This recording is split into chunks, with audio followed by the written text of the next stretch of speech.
ever been in a position you regret you have behaved so awkward because of your anger?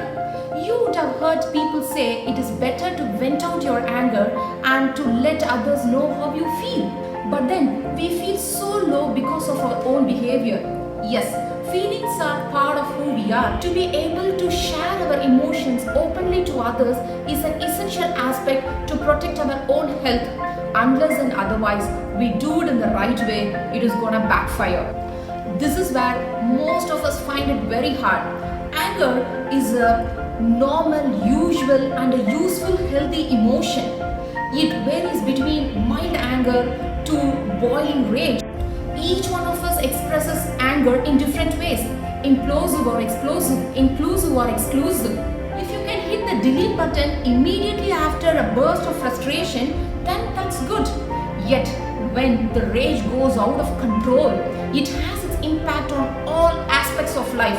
Anger in professional life has its impact on your personal life, and anger in your personal life has its impact on the professional life. Actually, why do we become angry? Is it because of people, frustrations, circumstances, or injustices? Anger often results from your core values and beliefs. Does anger management techniques really work? You cannot repair anything unless you know its mechanism. How do we get angry? What is happening in our brain? Do you remember this? Your unconscious brain and your conscious brain. The frontal lobes are the two large areas at the front of your brain. They are part of the cerebral cortex. This is where thinking, reasoning, decision making, and planning happen. The emotional center of the brain is the limbic system. It is located lower in the brain. We experience a lot in our lives, and all our experiences have an emotion attached to it. And all these emotional memories are stored in a small structure called the amygdala within the limbic system. This is where emotions are given meanings, remembered, and attached to association and responses to them. Early humans were exposed to the constant threat of being killed or injured by wild animals and other tribes. To improve the chances of survival, the fight or the flight response is evolved. It is an automatic response to physical danger that allows you to react quickly without thinking. When you feel threatened and afraid, the amygdala automatically activates the fight and flight response by sending out signals to release stress hormone that prepare your body to fight or flight or run away. This response is triggered by emotions like fear, anxiety, aggression, and anger. The frontal lobes actually allow you to process and think about your emotions. Then you can control these emotions and decide a logical response. When the threat is mild or moderate, the frontal lobes override the amygdala and you respond in the most rational, appropriate way. However, when the threat is strong, the amygdala acts quickly. It may overpower the frontal lobes, automatically triggering the fight or the flight response. During an overriding event, the amygdala goes into action without much regard for the consequences, since this area of the brain is not involved in judging, thinking, or evaluating.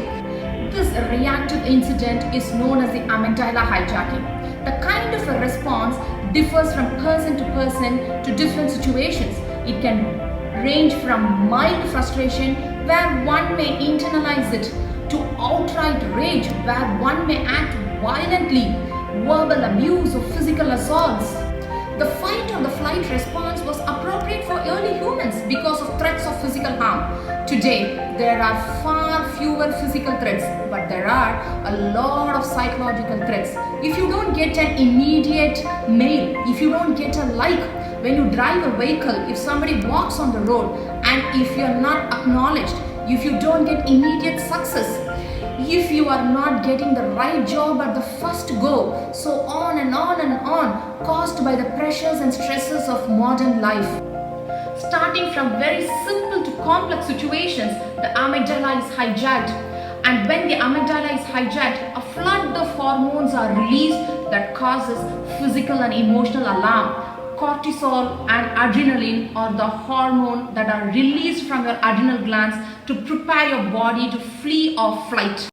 Cortisol is a steroid hormone that affects many of your body's functions. The main job of adrenaline is to stimulate your body system so they are ready to respond to your threat. It relaxes your airways, opening them up so you can take in more oxygen. Increase the blood flow to your muscles for maximum speed and strength. Increase your blood sugar for more energy. Dilate your pupils to enhance your vision, and you feel rapid heartbeat, sweaty palms, goosebumps on your skin. A surge of energy flows, preparing the person for the fight or the flight response. The impact of this hormonal flush lasts for several minutes during time you usually is out of control and may say or do things later you regret. On an average, it can take 20 minutes for a person who has experienced an angry state of arousal to calm, to move from functioning from the emotional brain to the thinking area of the brain. This is why all storytelling happens after some time. You may ask, what the big deal? Let all this happen. Then how am I going to express my anger?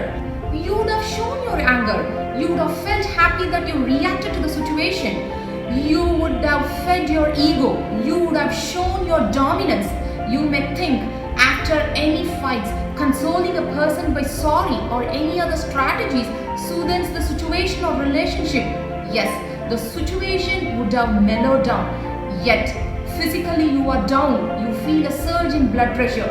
Psychologically, you have this feeling of embarrassment and regret. Socially, your reputation is spoiled and you are branded as a person of short temper. Symptoms of amygdala hijack can be eased or stopped consciously by activating your frontal cortex, the rational logical part of your brain. This may take some practice and persistence. There are few steps that you can adopt. 1. Identify what triggers it. 2. Acknowledge that you feel threatened or stressed. Become aware of your emotions and body reactions to significant stress. Reviewing an episode after it is over can really help you. 3. When you notice the flight or the fight response has been activated, your goal is to calm down and take control. 4. When you are calm, consciously engage your frontal lobes by thinking about the situation and finding a thoughtful, rational solution. A good way to stay calm is to pay attention to your breathing, and this is what meditation is all about primarily. 5. Be mindful. This refers to staying in the present and being aware of what you're feeling and thinking, your bodily sensations and stimuli from your environment. Don't try to judge or label the situation as good or bad. Focus only on the current moment, not the future task or the past problems. Journey within first to understand your anger more than managing. That way, it becomes one of the key tools in creating an emotionally healthy family, workplace, and communities.